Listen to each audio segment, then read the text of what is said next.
WikiLeaks founder Julian Assange is not headed for the United States, at least for now. Today, he won his bid to appeal his extradition to the U.S. on espionage charges. Assange has been fighting extradition from the U.K. for more than a decade after WikiLeaks revealed classified information about the U.S. military back in 2010. Supporters of Julian Assange celebrate as London's High Court grants the WikiLeaks founder the right to appeal his extradition to the United States.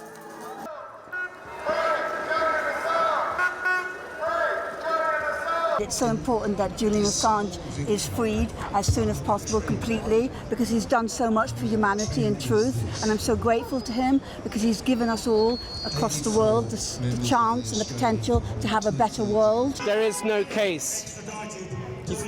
Espionage Act, absolute nonsense. It's journalism. He reported crimes and he's in jail for reporting crimes. What does that tell you? Assange is wanted in the US on 18 charges, mostly relating to the mass leak in 2010 and 2011 of confidential documents pertaining to the US military. Activity. Two High Court judges granted Assange his right to appeal his extradition after his lawyers argued that as an Australian citizen, he might not be granted the First Amendment right to freedom of speech if he were forced to stand trial in the US. What is justice? There is no justice. Assange wasn't present in the courtroom due to poor health. His wife says the judge's decision doesn't go far enough. Obviously, the immediate feeling was of relief, but part of me had hoped that the judges would have reached the same conclusion and also said, you know, we've looked at this, we've heard enough, Julian should just be released. They could have done that, but they didn't. The next hearing will likely be in a few months' time. It is the next step in Julian Assange's long quest for freedom and justice. DW correspondent Birgit Mass was at London's High Court. She spoke to WikiLeaks' current editor-in-chief shortly after the verdict. So there's a lot of celebration here, but Julian Assange is still in prison. It's a partial victory, I do admit, but it's a very important one, and it could mark a tidal turn in the entire case. It could be the beginning of the end of this case for against Julian Assange. The simple fact that the court here did not take and believe these assurances of the U.S. government, they acknowledge that he will be discriminated against, he will not have First Amendment protection. That is important. That sends a signal over the ocean that the case should be basically dropped. It is viewed here as being unacceptable, and in essence, if you play this forward, the courts are basically saying even the appeal can only have one rational solution. If the assurances that he's not discriminated against are insufficient, what else are they going to say in a proceedings? So that should be a mere formality and stopping the extradition. And of course, in that scenario, the Americans should accept the fact that they've lost. They've lost this battle. They've lost the battle morally long time ago. And now legally even, which we've been waiting for and fighting for a very long time. But do you believe in a political solution? A political solution, of course I believe in a political solution because this is a political case. It's always been a political case.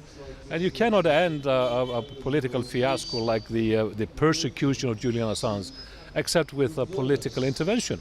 So that is I see the onus now on the Biden administration, who, according to the president's word a few weeks ago, is considering the request by the Australian government to end this. The message here to Joe Biden is, well, work harder on considering it, and the conclusion should only be one. So how do you see his road to freedom? By the case being dropped. Well, our correspondent, Charlotte Chelsom-Pill, she joins me now from London. Charlotte, what are the next steps in the case against Assange?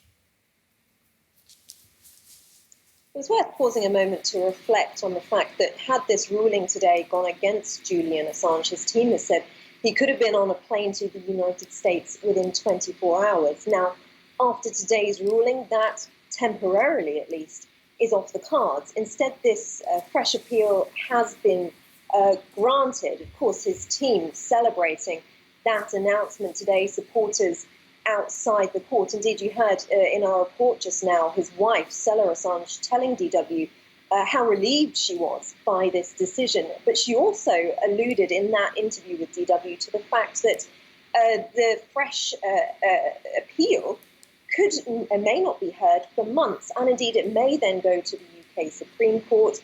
And it's likely as well that if any decision goes against Mr. Assange, it could then go to the European Court of Human Rights. So we really don't know how long this already extremely lengthy legal saga could still go on. And Stella Assange has really pointed to the immense mental and physical toll this has taken on Julian Assange over the years. And while today offers fresh legal hope for his supporters, what they really want to see is this case dropped entirely.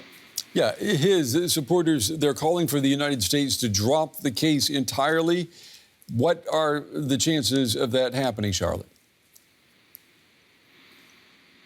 Absolutely. His family making that call, a number of media groups, human rights groups as well, including Human Rights Watch and Amnesty International, all calling for this case to be dropped. They say it's an assault on journalism and freedom of speech. And there is also backing from Australia, Julian Assange's home country. They're looking for a diplomatic solution to this. Indeed, the Australian Prime Minister has backed a motion that was passed in the Australian Parliament earlier this year, calling for Mr. Assange to be returned to Australia. So US President Joe Biden really is facing a lot of pressure both at home and internationally to drop this case. Now, he did indicate last month, in fact, that he is considering dropping it. That certainly was called encouraging by his supporters, including his wife, Stella Assange. But she pointed out to DW in an interview it was encouraging. Time is now running out with a presidential election later this year. So she called on Mr. Biden to act and to act quickly. That's a very good point. It's not too long until the presidential election in the U.S. DW's Charlotte Chelsom-Pill with the latest tonight from London. Charlotte, as always, thank you.